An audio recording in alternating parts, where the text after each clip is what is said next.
Good afternoon, ladies and gentlemen, and welcome back to the UMBC Coaches Corner. I'm Dan LaHatte. Once again, I'm joined by baseball coach Bob Mumma.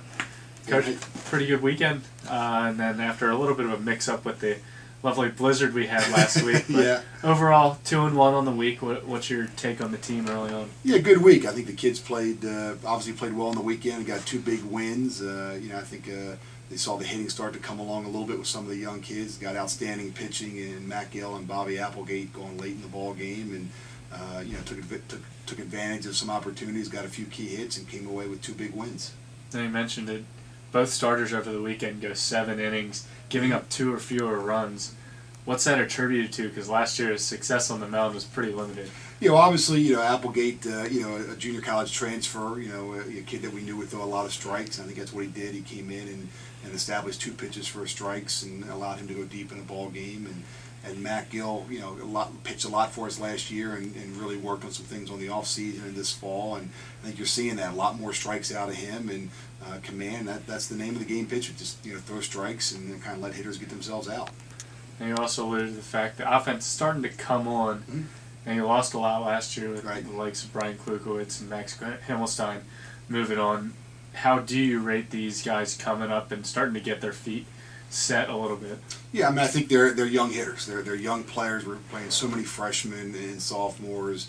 Mark Esposito, Kevin LaChance, Manny Colon. Just young players, and you're starting to see them get a little bit more comfortable. They obviously have a ways to go, and we need to work on those areas. And still with the sophomores, and and a Glassman and a Corby and a Anthony Gatto, they're still kind of figuring out who they are as players. But I think the future is bright for those guys, and I think you'll see them to continue to progress as the season moves on. Now, need to progress pretty early because even though we're only in the 3rd week of March, you got Georgetown tomorrow, but then conference opens up this weekend.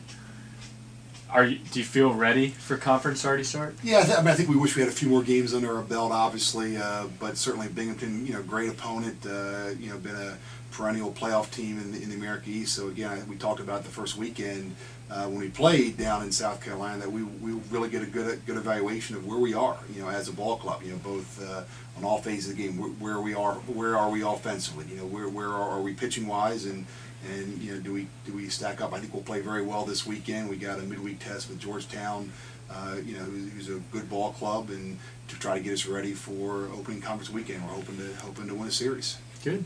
Well, good luck this weekend, and we'll talk to you later in the season. Great, thank you. Once again, after a midweek clash against Georgetown down outside of D.C., the Retrievers come back home and host Binghamton this weekend to open America East play here at Alumni Field. For the Coaches Corner, I'm Dan LaHatte.